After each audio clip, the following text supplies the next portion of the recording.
Untuk kedua kalinya, sidang peradilan gugatan terhadap Kapolsek Cikarang Timur AKP Bambang Krisnadi yang digelar di Pengadilan Negeri Cikarang Pusat, Jawa Barat pada Senin 28 November 2022 tetap tidak dihadiri oleh termohon, yaitu Kapolsek Cikarang Timur AKP Bambang Krisnadi.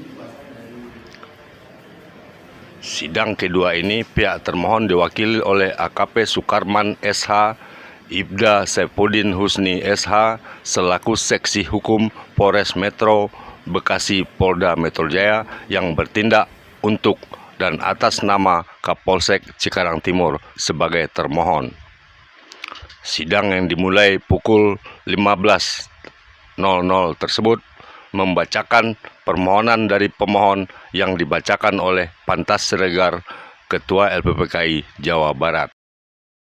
Bapak AKP Polisi Bambang Krisnadi SH sebagai termohon dalam kasus tindak pidana dugaan melanggar hukum dan atau melawan hukum salah tangkap. 3. Adanya penyalahgunaan kewenangan jabatan dan atau profesi kinerja tidak profesional.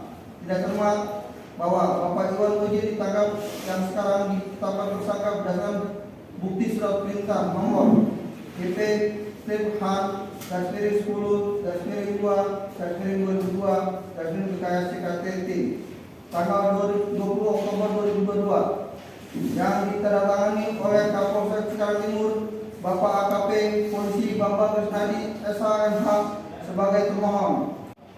Dengan tegas kuasa hukum penasihat hukum merasa keberatan diduga kuat salah tangkap bahwa yang sebenarnya pelaku adalah saudara Iwan pelapor dengan alasan-alasan saudara Iwan mobil Nova Reborn warna hitam yang digadaikan atau dijaminkan kepada saudara Iwan Mujib sebesar 45 juta rupiah yang diterima oleh saudara Iwan dari Bapak Iwan Mujib melalui transfer via Bank BCA cabang Cikarang Pusat sampai sekarang belum dikembalikan. Iwan dalam posisi ini pelapor yang sengaja merugikan klien kami. Untuk itu yang kami harapkan supaya pelapor mempertanggungjawabkan di hadapan hukum dan atau penasihat saudara Iwan Mujib tersangka supaya dibebaskan demi hukum. 3. Bahwa tersangka sebagaimana bagaimana bisa secara langsung dilakukan penangkapan dan kasus tindak pidana penggelapan tidak memiliki unsur pidana. Pelapor korban tidak memiliki dan atau tidak mempunyai fakta dan atau bukti untuk menjerat tersangka sehingga kuasa hukum dan atau penasihat hukum sampai mengajukan permohonan pra peradilan demi kepentingan hukum tersangka. Dan sekarang dijadikan korban dengan adanya tuduhan yang disangkakan kasus tindak pidana dugaan penggelapan sebagai masuk dalam pasal 32 dari pihak tersangka siap dihadapkan di muka persidangan bila mana sewaktu dibutuhkan dan secara tegas mengajukan ganti rugi baik secara materi maupun imaterial yang sebatasnya dan kewajaran secara prosedur kurang lebih sebesar 5 miliar rupiah untuk dibebani oleh pihak pemohon dan atau negara atau oknum yang sengaja melanggar hukum dan atau melawan hukum. Penasehat hukum dari Iwan Gajin, K. Muhammad Masnoto Eslamri SH yang juga sebagai Ketua Pusat LBH Mutiara Justisia dan Presiden Eksekutif Dewan Pimpinan Nasional Persatuan Advokat Indonesia dalam wawancara singkatnya mengatakan pada sidang kedua ini termohon yaitu Kapolsek Cikarang Timur AKP Bambang Krisnadi juga tidak hadir. Kapolsek Cikarang Timur diwakili oleh kuasa hukumnya yaitu AKP Sukarman SH, Ibda Saifuddin SH selaku Seksi Hukum Polres Metro Bekasi Polda Metro Jaya yang bertindak untuk dan atas nama Kapolsek Cikarang Timur sebagai termohon. Penasihat hukum Iwan Gajin, K. Muhammad Masnoto Eslamri SH sebut ketidakhadiran Kapolsek Cikarang Timur dalam sidang tidak ada alasan yang jelas karena tidak ada surat yang ditujukan kepada Ketua Pengadilan Negeri Kelas 2 Cikarang Pusat Bekasi atau kepada Majelis Hakim yang mulia yang memimpin persidangan pada hari ini. Yang jelas kami sangat merasa kecewa dan dirugikan atas ketidakhadiran Kapolsek Cikarang Timur dalam sidang tersebut. Lebih jelas, K. Muhammad Masnoto Eslamri SH menambahkan, itu oknum Kapolsek Cikarang Timur AKP Bambang Krisnadi dengan adanya tindakan yang tidak sepatutnya bahwa Iwan Gajin langsung ditangkap karena ini delik aduan.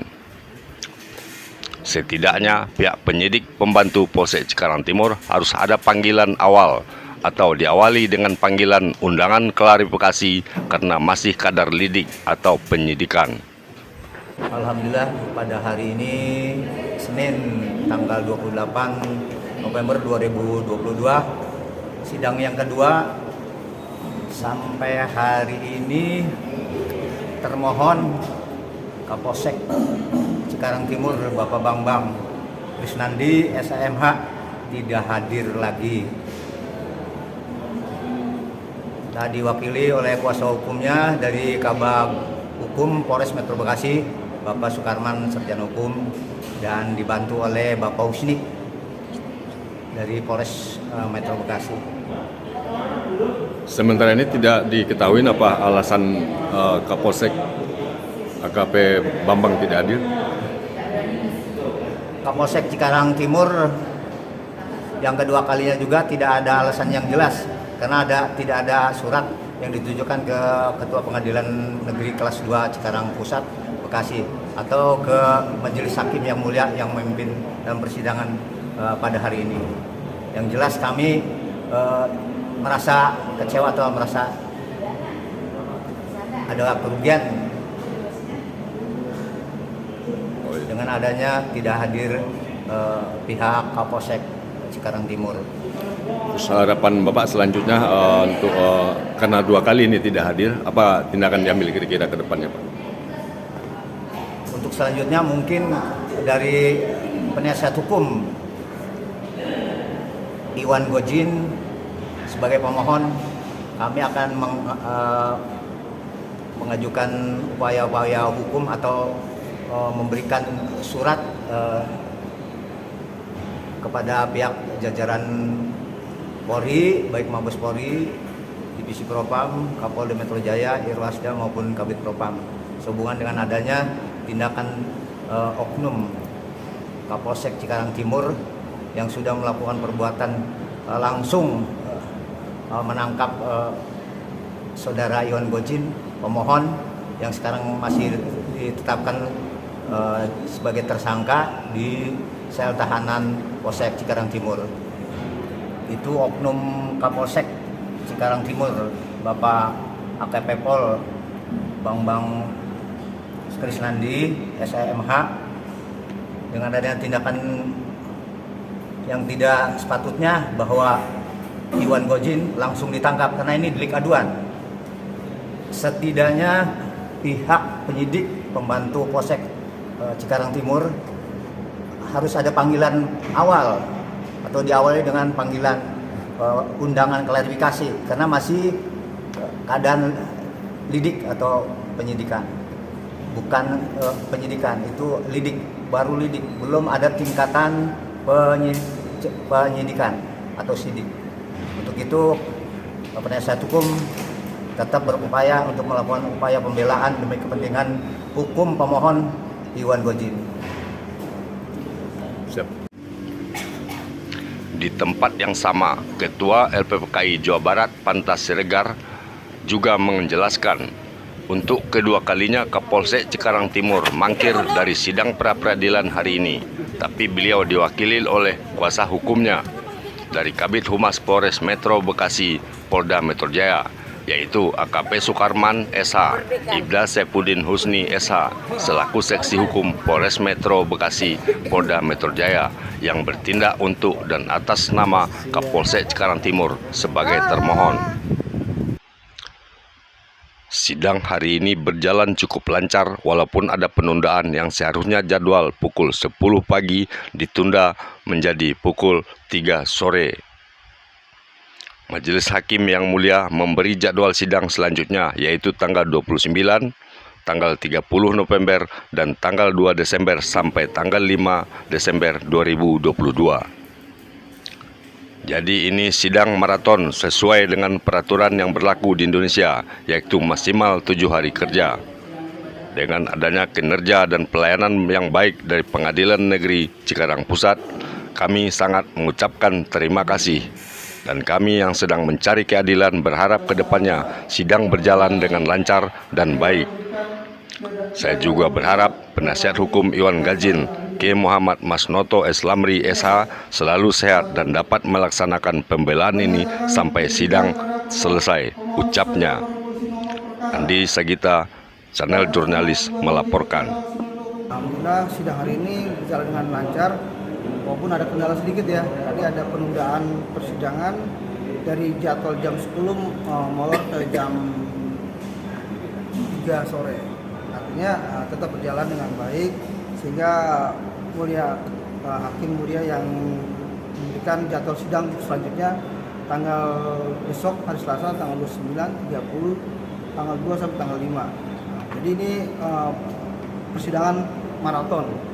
Jadi sesuai dengan peraturan yang berlaku di Indonesia, peradilan itu dikasih waktu maksimal 7 hari kerja. Jadi dengan kinerja Pengadilan Negeri Cikarang Pusat ini kami apresiasi dengan baik. Terima kasih para pengadil yang telah mengikuti acara ini, dan buat teman-teman juga yang media juga terima kasih atas kehadirannya untuk menunggu kami mencari keadilan, menegakkan keadilan, dan memberikan efek jerah bagi polisi yang kita anggap luar dari tugas dan fungsinya sebagai kepolisian Indonesia. Semoga acara-acara pengadilan selanjutnya berjalan dengan baik, tidak ada apapun yang menghalangi, sehingga selesai dengan baik. Dan kepada kuasa hukumnya Bung Begin, juga kesehatan selalu, supaya beliau juga diberikan kesehatan sehingga bisa mengikuti pengadilan dengan selesai dengan tuntas. Dan insya Allah kami dari PPKI selalu memantau dan tetap memantau pengadilan ini dengan baik dan siap untuk menjadi pendukung garda terdepan terkait dengan kasus ini. Karena kita tahu bahwa kendaraan jaminan fidusia itu tidak bisa disita atau dieksekusi oleh pihak-pihak tanpa dari pengadilan. Ini jelas. Kami sudah pernah mengalami hal seperti ini di Polres Kabupaten Bekasi, dan ini terulang kembali di Polsek. Artinya apa? Apapun yang diputuskan oleh Mahkamah Konstitusi sampai ke Polsek. Jadi kami harap setiap penegak hukum wajib menjalankan putusan MK nomor 18 garis miring PU 17 Romawi 2019, di mana setiap eksekusi jaminan fidusia wajib melalui pengadilan. Jadi kami harap semua penegak hukum mematuhi. Jadi putusan MK itu adalah harus dijalankan, bukan sebagai apa ya, sebagai gambaran, tidak, dijalankan, ditegakkan, harus sampai. Jadi jangan sampai penegak hukum tidak tahu hukum. Demikian dari kami, terima kasih. Wassalamualaikum warahmatullahi wabarakatuh. Terima kasih. Halo, Bagi! Halo, Bagi!